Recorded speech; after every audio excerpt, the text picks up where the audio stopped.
இன்றைய நற்செய்தி யோவான் எழுதிய தூய நற்செய்தியிலிருந்து வாசகம். ஆண்டவரே, மாட்சி உமக்கே. அதிகாரம் 10, இறை வார்த்தைகள் 1 முதல் 10 முடிய. அக்காலத்தில் இயேசு கூறியது: உறுதியாக உங்களுக்குச் சொல்கிறேன், ஆட்டுக்கொட்டிலில் வாயில் வழியாக நுழையாமல் வேறு வழியாக ஏறி குதிப்போர் திருடர் அல்லது கொள்ளையராய் இருப்பர். வாயில் வழியாக நுழைபவர் ஆடுகளின் ஆயர். அவருக்கே காவலர் வாயிலை திறந்து விடுவார். ஆடுகளும் அவரது குரலுக்கே செவிசாய்க்கும்.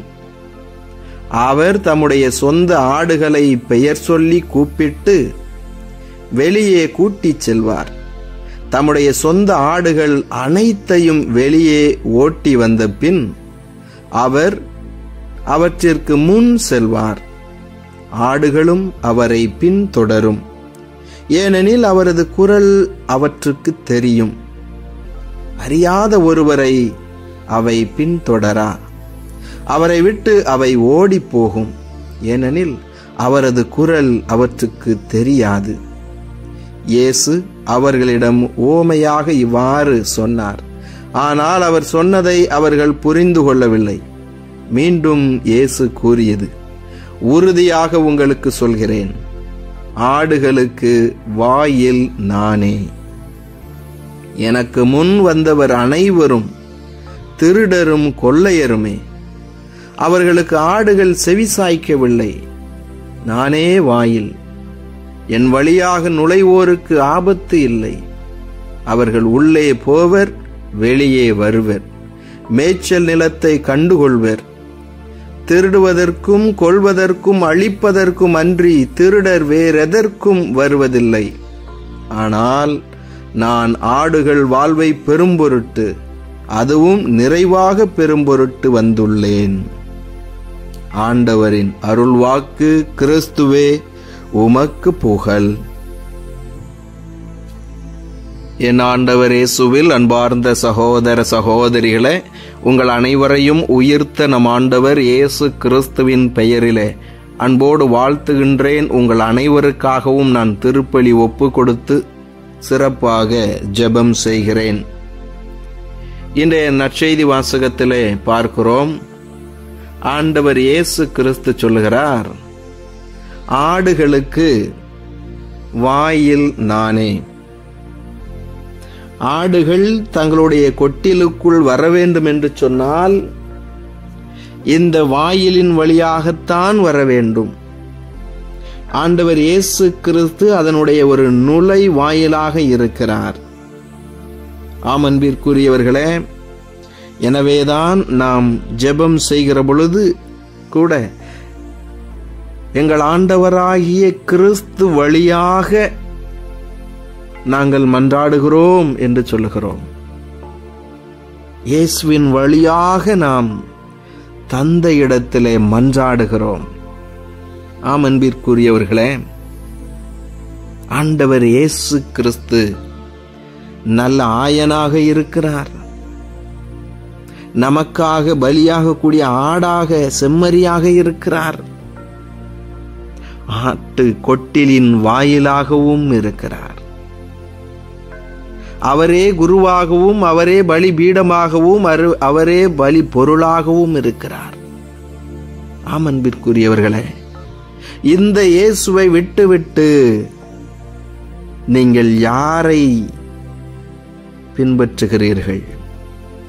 இப்படி உங்களுக்கு எல்லாமுமாக இருக்கக்கூடிய இவரை நம்பாமல், இவருடைய வார்த்தையின்படி நடக்காமல், இவருடைய வார்த்தைக்கு செவி கொடுக்காமல், போலியான பொய்யான ஏமாற்றக்கூடியவர்களை, திருடுவதற்கும் கொள்ளையடிப்பதற்கும் உங்களை கொன்று அழிப்பதற்கும் வரக்கூடிய போலியானவர்களை நம்பி நீங்கள் ஏன் ஏமாந்து போகிறீர்கள்? நானே ஆட்டு வாயில். வேறு வழியாக ஏறி குதிப்பவர்கள் உறுதியாக அவர்கள் திருடர்களாய் கொள்ளையர்களாய்த்தான் இருப்பார்கள் என்ற எச்சரிக்கையை ஆண்டவர் இயேசு கிறிஸ்து நமக்கு கொடுக்கிறார். அன்பிற்குரியவர்களே, தவறான பாதையிலே பணம் சம்பாதித்தவர்கள்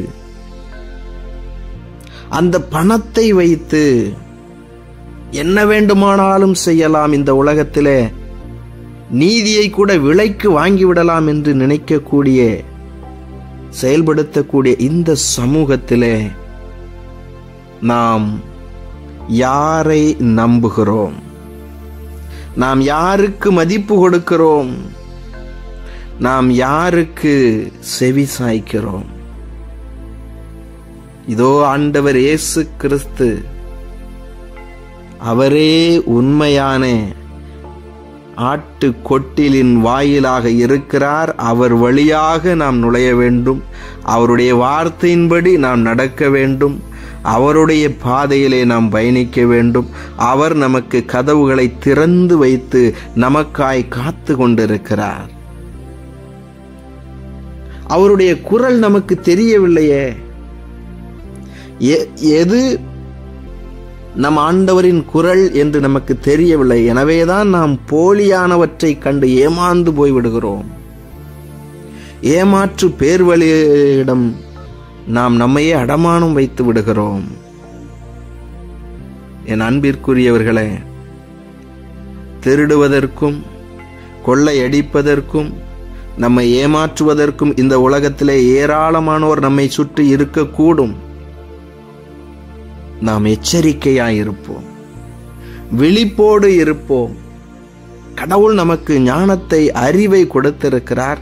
நாம் சிந்தித்து செயல்படுவோம். இயேசுவினுடைய வார்த்தையின்படி நாம் நடக்கிறோம் என்று சொன்னால், அவர் வழியாக நாம் நுழைகிறோம் என்று சொன்னால் நமக்கு ஆபத்து இல்லை. அன்பிற்குரியவர்களே,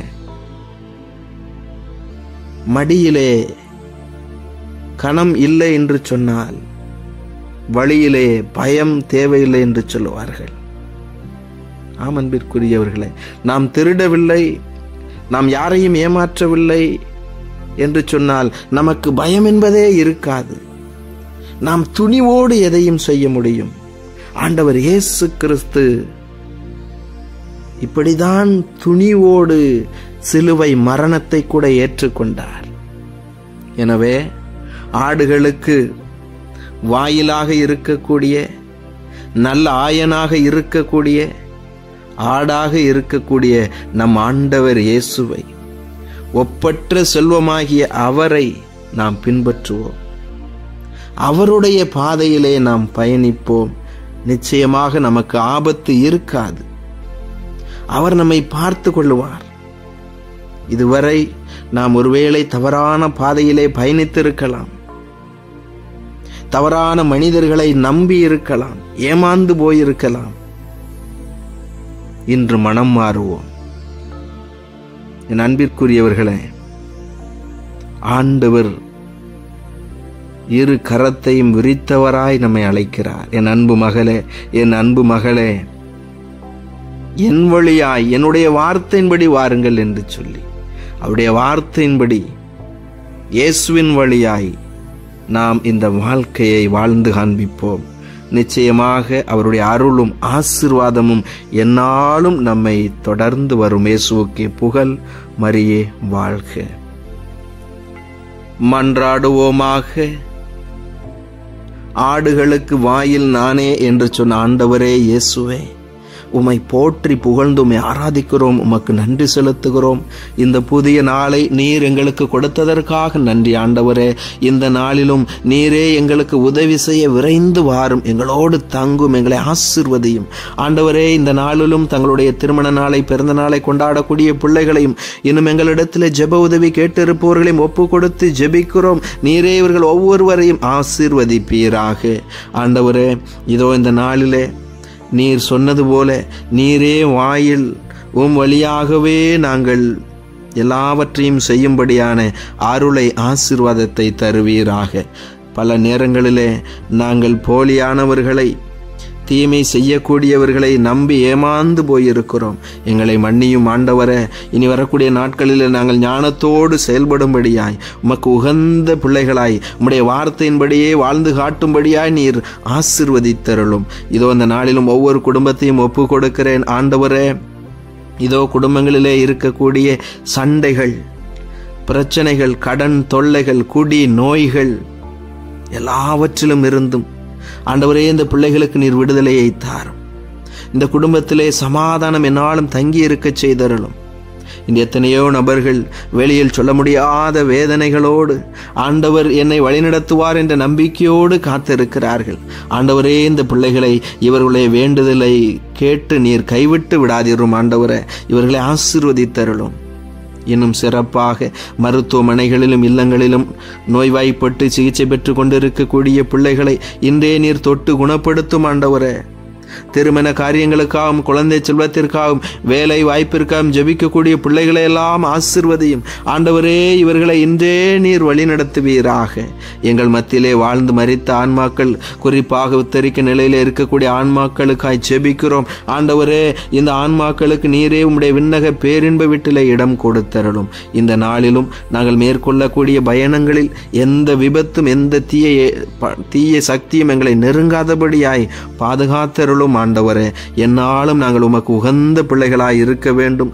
ஜெபம் செய்யக்கூடியவர்களாக, உம்முடைய வார்த்தையை வாசிக்கக்கூடியவர்களாக, அதன்படி வாழ்ந்து காட்டக்கூடியவர்களாக நாங்கள் என்னாலும் இருக்கும்படியாய் நீர் ஆசீர்வதியும் ஆண்டவரே. நீர் எங்களுக்கு கொடுத்திருக்கக்கூடிய இந்த விசுவாசத்திற்காக, நீர் எங்களுக்கு செய்திருக்கக்கூடிய எல்லா நன்மைகளுக்காக இதோ இந்த வேளையிலே நன்றி செலுத்துகிறோம். தொடர்ந்து எங்களை ஆசீர்வதித்தருளும் ஆண்டவரே. நீரே எங்களை என்னாலும் வழிநடத்த வேண்டும் என்று எங்கள் மீட்பராகிய கிறிஸ்து வழியாக தந்தையை நோக்கி மன்றாடுகிறோம். ஆமேன்.